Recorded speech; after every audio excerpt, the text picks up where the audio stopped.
Corona virus ने बता दिया कि अगर इंसान के शरीर में प्रतिरोधक क्षमता यानी इम्यून मजबूत नहीं होगा तो जिंदगी खतरे में पड़ जाएगी। आज हम आपको एक ऐसी स्टोरी दिखाने जा रहे हैं जो ये बताएगा कि कोरोना के दौर में समाज के मुख्य धारा में रहने वाले लोगों ने इस बात को महसूस किया कि इम्यून को स्ट्रांग करना है, और कुछ पढ़ाई करने के बाद बिरसा एग्रीकल्चर के कुछ खास लोगों से मुलाकात के बाद उन्होंने एक रास्ता निकाला और उसकी बदौलत आज रांची के दुबलिया में मल्टी क्रॉपिंग फार्मिंग शुरू हुई है। कोरोना ने हमें ये बता दिया कि अगर मजबूत इम्यून सिस्टम नहीं है तो आपकी जान खतरे में पड़ सकती है। आमतौर पर इम्यूनिटी बढ़ाने के लिए डॉक्टर फल और हरी सब्जियों के सेवन की सलाह देते हैं, ये जानते हुए भी कि सब्जी को तैयार करने में यूरिया, डीएपी और कीटनाशक का इस कदर इस्तेमाल होता है जिससे स्वास्थ्य को फायदा कम और नुकसान ज्यादा होता है। इससे बचने का एकमात्र उपाय है कि ऑर्गेनिक यानी पुराने तरीके से बिना केमिकल और पेस्टिसाइड के खेती।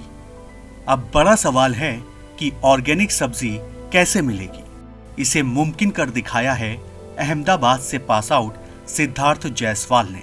मल्टीनेशनल कंपनियों में नौकरी करने की बजाय सिद्धार्थ ने खेतों की ओर मुड़ना मुनासिब समझा। 2012 में बिरसा कृषि विश्वविद्यालय ज्वाइन और ऑर्गेनिक खेती को बढ़ावा देने के लिए कई सफल काम किए।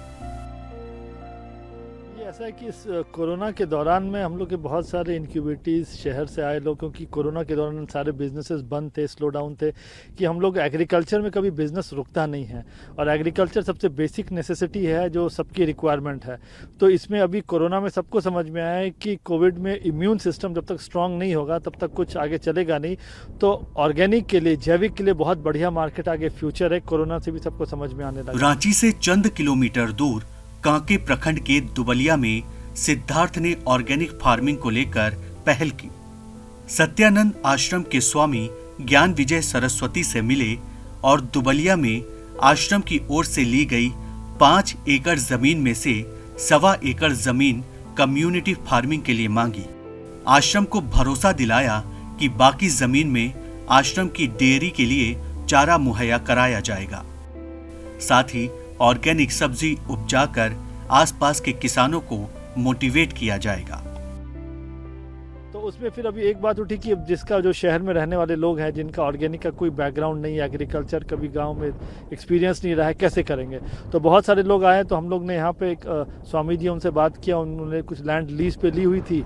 तो हम लोग ने रिक्वेस्ट किया कि यहाँ पे अगर हम लोग यहाँ पे कुछ एरिया में कुछ कम्युनिटी फार्मिंग डेवलप कर सकें ताकि लोगों को सीखने का भी मौका मिले, साथ ही साथ आसपास के जो किसान हैं वो आएंगे, देखेंगे, सीखेंगे, तो इसके दौरान उनको भी सीखने को मिलेगा, वो भी अपने क्षेत्र में काफ़ी बढ़िया सब्जी का उत्पादन कर पाएंगे। कम्युनिटी फार्मिंग से जुड़े अमित का कहना है कि खेत से जो भी सब्जी निकलेगी वो कम्युनिटी में शामिल 15 परिवारों को मिलेगी। सब्जी का ज्यादा उत्पादन होगा तो उसे बेच दिया जाएगा।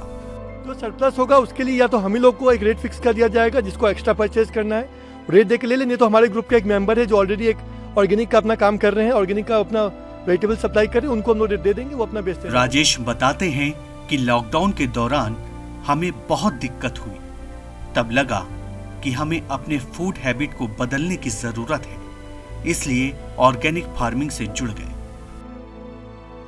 लॉकडाउन के बाद मैंने बहुत सारे कॉम्प्लिकेशंस देखे। उस कॉम्प्लिकेशंस देखने के बाद मुझे लगा कि हमें अपने फूड हैबिट्स को बदलने की ज़रूरत है। और उस संदर्भ में मैं यहाँ सब रांची में था लॉकडाउन में, तो मुझे कुछ लोकल लोगों से मुलाकात हुई और एक हम लोगों ने एक कम्युनिटी के तौर पे इस as a experiment, as a learning हम लोगों ने यहाँ पे कम्युनिटी फार्मिंग शुरू की।